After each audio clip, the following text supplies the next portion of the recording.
नमस्कार। कक्षा 11वीं, विषय मनोविज्ञान, चैप्टर नंबर 6, स्मरण और विस्मरण। पहले वीडियो में हमने स्मरण की परिभाषा और स्मरण की 3 अवस्थाओं की बात की थी। आज हम बात करेंगे स्मरण के प्रकारों की। सबसे पहले बात करते हैं सांवेदनिक स्मरण की। हम अपनी सांवेदनिक इंद्रियों द्वारा यानी कि आँख, कान, नाक, जीभ और त्वचा के द्वारा जो जानकारी या ज्ञान प्राप्त करते हैं, यानी कि हम जो कुछ सुनते हैं या देखते हैं, वे सभी स्मरण हकीकत में सांवेदनिक स्मरण है। सांवेदनिक स्मरण अत्यंत अल्पकालीन होते हैं। उसमें भी दृश्य प्रतिमाएं तो सेकंड के अमुक भाग के लिए ही स्मरण में रहती हैं, जबकि ध्वनि प्रतिमाएं लगभग 2 सेकंड ही सांवेदनिक स्मरण में रहती है। यानी कि सांवेदनिक स्मरण बहुत ही अल्प समय के लिए ही रहता है। जैसे कि 1 या 2 सेकंड हम फिल्म देखने जाते हैं तो उसमें एक के बाद एक चित्र आते जाते हैं, तो गया हुआ चित्र हम भूल जाते हैं और नया चित्र देखते जाते हैं और इस प्रकार हम उस चित्र को चलायमान स्वरूप में देखते हैं। यही है सांवेदनिक स्मरण, यानी कि एक जो चित्र आता है उसे एक ही क्षण में या एक ही सेकंड में हम भूल जाते हैं और दूसरे चित्र को देखने लगते हैं। सांवेदनिक स्मरण 2 प्रकार के हैं, एक तो दृश्य प्रतिमा संबंधी और ध्वनि संबंधी, यानी कि iconic memory and echoic memory. इस सांवेदनिक स्मरण में जानकारी 1 सेकंड तक ही संचित होती है, इसलिए यह स्मरण अत्यंत ही क्षणिक प्रकार का स्मरण होता है। सांवेदनिक स्मरण में संचित जानकारियों का यथार्थ प्रतिनिधित्व होता है, अर्थात जो भी जानकारी संग्रहित होती है वह यथार्थ स्वरूप में होती है, जबकि अल्पकालीन स्मरण तथा दीर्घकालीन स्मरण में जानकारियों का विकृतीकरण होता है। जो भी घटना या प्रसंग संग्रहित होता है उसमें परिवर्तन भी संभव है। अब हम बात करते हैं अल्पकालीन स्मरण और दीर्घकालीन स्मरण की। अल्पकालीन स्मरण की आयु कम और उसका विस्तार मर्यादित होता है, क्योंकि अल्पकालीन स्मरण में जो सांवेदनिक प्रभाव होता है जिसे हम याद रख पाते हैं उसका समय 20 या 30 सेकंड तक का ही होता है। उसके बाद हम उसे याद नहीं कर पाते, इसीलिए इसे तत्कालीन स्मरण भी कहते हैं। अब तो हमारे पास मोबाइल है और उसमें नंबर सेव भी होता है, जबकि पहले टेलीफोन हुआ करता था, तब टेलीफोन करने के लिए टेलीफोन की डायरी में हम नंबर देखते और नंबर डायल करने के लिए कुछ क्षणों के लिए ही हम उस नंबर को याद रखते थे। इसे अल्पकालीन स्मरण कहते हैं, यानी कि कुछ क्षणों के लिए ही उसे याद करना। अल्पकालीन स्मरण में अलग अलग 7 विवरणों की जानकारी याद रहती है, यानी कि 7 अलग अलग विवरण को हम याद रख पाते हैं। अल्पकालीन स्मरण में सरलतापूर्वक संकेतांकन के लिए सामूहिकरण किया जाता है। जैसे कि किसी मोबाइल नंबर को याद रखने के लिए हम उसे 2-2 नंबर में याद करते हैं या 5-5 नंबर में याद करते हैं, तो ये सामूहिकरण की प्रक्रिया है। ये सामूहिकरण की प्रक्रिया जॉर्ज ए मिलर ने बताई है 1956 में, जिसमें अल्पकालीन स्मरण के विस्तार को बढ़ाने के लिए एक समूह बनाने का सामूहिकरण प्रयुक्ति का प्रयोग उपयोग में लिया जाता है। अब बात करते हैं दीर्घकालीन स्मरण की।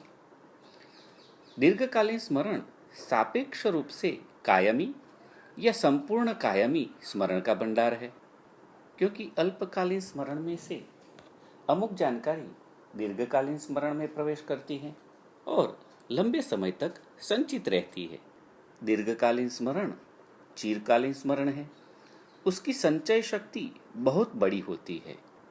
कई स्मरण तो जीवन भर रहते हैं, यानी कि जीवन पर्यंत हम कुछ घटनाओं या प्रसंगों को नहीं भूल सकते हैं, तो ऐसे जीवन पर्यंत याद रहने वाले स्मरण भी होते हैं। कई वर्षों के बाद भी अमुक घटना या बनाव कल ही बना हो, इस प्रकार से हमारे स्मरण में रहते हैं। यही है दीर्घकालीन स्मरण। इस दीर्घकालीन स्मरण के 3 प्रकार है, घटनात्मक, अर्थात्मक और रीतिलक्षी, यानी कि घटनात्मक स्मरण, अर्थात्मक स्मरण और रीतिलक्षी स्मरण। आइए अब दीर्घकालीन स्मरण के इन 3 प्रकारों के बारे में जानकारी प्राप्त करते हैं। सबसे पहले घटनात्मक स्मरण।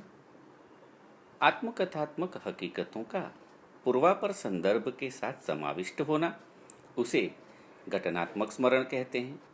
अर्थात जिन घटनाओं का हमने प्रत्यक्ष अनुभव किया हो, ऐसी घटनाएं इस प्रकार के स्मरण में संचित होती हैं, जिसमें हमारे जीवन की विविध यादें, बनाव, घटनाएं और जीवन के सुखद और दुखद अनुभवों की सूची होती हैं।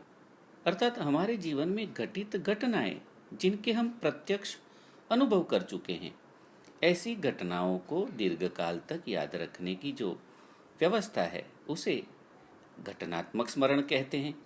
जैसे कि हम किसी सुंदर स्थान पर घूमने के लिए गए हों या किसी रिश्तेदार की शादी में हमें जो आनंद आया हो या किसी स्नेही जन की अल्पायु में मृत्यु हो गई हो, ऐसी घटनाएं दीर्घकालीन स्मृति में संग्रह हो जाती हैं और जीवन भर याद रहती है। इन घटनाओं को हम चाहते हुए भी भूल सकते नहीं हैं। ऐसी घटनाओं को ही घटनात्मक स्मरण कहा जाता है। या दूसरा उदाहरण देखें तो प्राथमिक विद्यालय में हम पढ़ रहे होते हैं तो कौन से शिक्षक हमें पढ़ाते थे, हमारे क्लास टीचर कौन थे, कौन से टीचर हमें ज़्यादा खेल खिलाते थे, कौन से शिक्षक अधिक गृह कार्य देते थे, ये सारी बातें हमें आज भी याद रहती हैं। तो इनको घटनात्मक स्मरण ही कहते हैं, क्योंकि इसका हमने प्रत्यक्ष अनुभव किया है इन घटनाओं का। इसे ही घटनात्मक स्मरण कहते हैं। दीर्घकालीन स्मरण का दूसरा प्रकार है अर्थात्मक स्मरण। अर्थात्मक स्मरण एक ऐसा स्मरण है जिसमें नित्य प्रति की वस्तुएं, तथ्यों, सामग्रियों और भाषाओं का एक संग्रहित ज्ञान संचित होता है। इसे सामान्य ज्ञान का संगठित स्मरण भी कहते हैं, जिससे इसे सामान्य स्मरण भी कहते हैं। अर्थात्मक स्मरण में जोड़, घटाना, गुणाकार, भागाकार के सूत्रों का सरलतापूर्वक ज्ञान प्राप्त होता है। इसी प्रकार धार्मिक चिन्हों के आधार पर कौन सा चिन्ह किस धर्म का सूचन करता है वह भी जान सकते हैं। यही नहीं, विविध देशों के राष्ट्रध्वजों में बने चिन्ह और रंगों के आधार पर हम उनका वर्णन और अर्थघटन भी करते हैं। इसी प्रकार अलग अलग प्रकार के प्रत्ययों के द्वारा प्राणी, पक्षी, जीव जंतु के गौण जाति के अर्थ को भी हम जान सकते हैं। इस प्रकार किसी भी वस्तु, परिस्थिति या घटना का अर्थ समझना, ऐसे स्मरण को अर्थात्मक स्मरण कहते हैं। दीर्घकालीन स्मरण का तीसरा प्रकार है रीतिलक्षी स्मरण। रीति यानी पद्धति। रीतिलक्षी स्मरण एक प्रकार के कौशल को प्रकट करता है। भूतकाल में कोई वस्तु सीखी हो तो वह हमें जीवन भर याद रहती है, उसे हम कभी भी भूल सकते नहीं हैं। जैसे कि साइकिल चलाना, स्कूटर चलाना, कार चलाना, मोबाइल या कंप्यूटर का उपयोग करना, या कहें कि तैरना। ये ऐसे कौशल है जिनको हम जीवन में एक बार सीखते हैं तो बाद में कभी भी हम उसे भूल सकते नहीं हैं। वे हमारे स्मरण में संग्रहित रहता है। इसी को रीतिलक्षी स्मरण कहते हैं, जिसे एक बार अच्छे से सीख लेने पर जीवन भर हम नहीं भूलते। अलग अलग धर्म स्थानों की प्रार्थना की परंपरा भी इसी के अंतर्गत आती है। जिस प्रकार हिंदुओं की, मुसलमानों की या ईसाइयों की जो प्रार्थना करने की परंपरा है, वह भी एक विशेष रीति को लेकर होती है। उसकी एक निश्चित पद्धति होती है। इस तरह रीतिलक्षी स्मरण एक कौशल युक्त स्मरण है। तो इस प्रकार संवैधानिक स्मरण, अल्पकालीन स्मरण और दीर्घकालीन स्मरण की हमने बात की। अब हम अल्पकालीन स्मरण तथा दीर्घकालीन स्मरण के भेद को समझते हैं। कुछ मनोवैज्ञानिकों ने अल्पकालीन स्मृति और दीर्घकालीन स्मृति का तुलनात्मक अध्ययन किया है, जो इस प्रकार है। पॉइंट 1, अल्पकालीन स्मृति में जानकारी की संग्रह की अवधि 20 से 30 सेकंड की होती है, जबकि दीर्घकालीन स्मृति में जानकारी संग्रह की कोई अवधि नहीं होती। यानी कि अल्पकालीन स्मृति सिर्फ 20 या 30 सेकंड तक ही रहती है, जबकि दीर्घकालीन स्मृति में बहुत लंबे समय तक भी हम उसे याद रख सकते हैं, उसका कोई समय मर्यादा नहीं होती। दूसरा पॉइंट है, जॉर्ज ए मिलर के मतानुसार अल्पकालीन स्मृति में जानकारी संग्रह शक्ति 7+ या -2 होती है।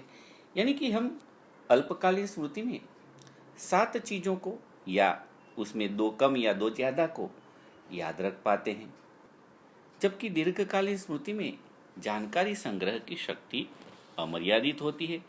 यानी कि उसमें कोई मर्यादा या कोई सीमा नहीं होती। तीसरा पॉइंट, अल्पकालीन स्मृति का विस्मरण ज्यादातर स्मृति चिन्हों का नाश होने के कारण होता है। यानी कि अल्पकालीन स्मृति का विस्मरण इसीलिए होता है कि उसके लिए हमने जिन चिन्हों को याद करके रखा होता है वे नष्ट हो जाते हैं। जैसे कि हम जिस शहर में रहते हो उसमें 10 वर्ष के बाद जाते हैं तो हम पहचान पाते नहीं हैं, क्योंकि जिन चिन्हों को हमने पहले देखा हुआ था वे अब बचे नहीं होते हैं। नए नए मकान, नई नई बिल्डिंगें बन गई होती हैं, जो पुरानी चीज़ें हमने याद रखी थी वो दिखती नहीं है। यानी कि स्मृति चिन्हों का नाश होने के कारण ही अल्पकालीन स्मृति का विस्मरण होता है, जबकि दीर्घकालीन स्मृति का विस्मरण दीर्घकाल तक जानकारी का पुनरावहन न होने की वजह से होता है, और वह भी आंशिक विस्मरण होता है।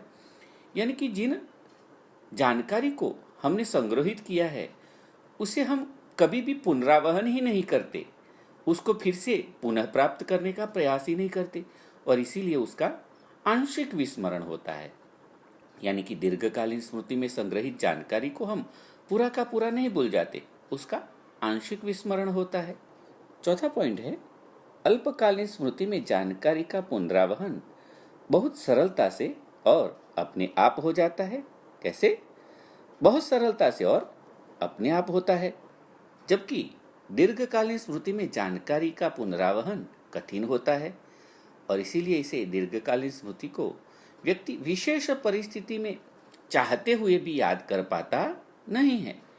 बहुत बार हम किसी व्यक्ति से मिलते हैं और उसका नाम याद करने का प्रयास करते हैं, किंतु हमें याद आता नहीं है, तो इसे हम छोड़ देते हैं। तो होता यह है कि कुछ समय हम उसे छोड़ देते हैं तो अपने आप कोई प्रयास किए बिना ही वह माहिती हमें पुनरावहन हो जाती है, यानी उस व्यक्ति का नाम हमें याद आ जाता है। इसे मनोवैज्ञानिक जीभ की नोक पर स्मरण घटना कहते हैं, टिप ऑफ टंग फिनोमिनन कहते हैं। अर्थात अल्पकालीन स्मृति का पुनरावहन सरलता से अपने आप होता है, जबकि दीर्घकालीन स्मृति में विशेष परिस्थिति में चाहते हुए भी हम किसी घटना को याद कर पाते नहीं हैं और उसे छोड़ देते हैं, तो फिर वह याद आ जाती है। पांचवा मुद्दा, अल्पकालीन स्मृति में जानकारी का ध्वनि स्वरूप में उच्चारण के रूप में संकेतांकन होता है। यानी कि जो जानकारी हम प्राप्त करते हैं उसका अल्पकालीन स्मृति में ध्वनि के रूप में संकेतांकन होता है, जबकि दीर्घकालीन स्मृति में जानकारी का संकेतांकन का जो मुख्य आधार है वह अर्थ होता है। यानी कि जो भी घटना या परिस्थिति या प्रसंग होता है उसके अर्थ के रूप में वह संग्रहित होता है। छठा पॉइंट है, अल्पकालीन स्मृति में जानकारी का विस्मरण जल्दी हो जाता है, जबकि दीर्घकालीन स्मृति में जानकारी का विस्मरण बहुत धीमा होता है। इसे हमने पहले पॉइंट में भी देखा था कि अल्पकालीन स्मृति 20 से 30 सेकंड तक ही रहती है, जबकि दीर्घकालीन स्मृति की कोई अवधि निश्चित होती नहीं है। यानी कि अल्पकालीन स्मृति का विस्मरण जल्दी होता है और दीर्घकालीन स्मृति का विस्मरण बहुत धीमा होता है।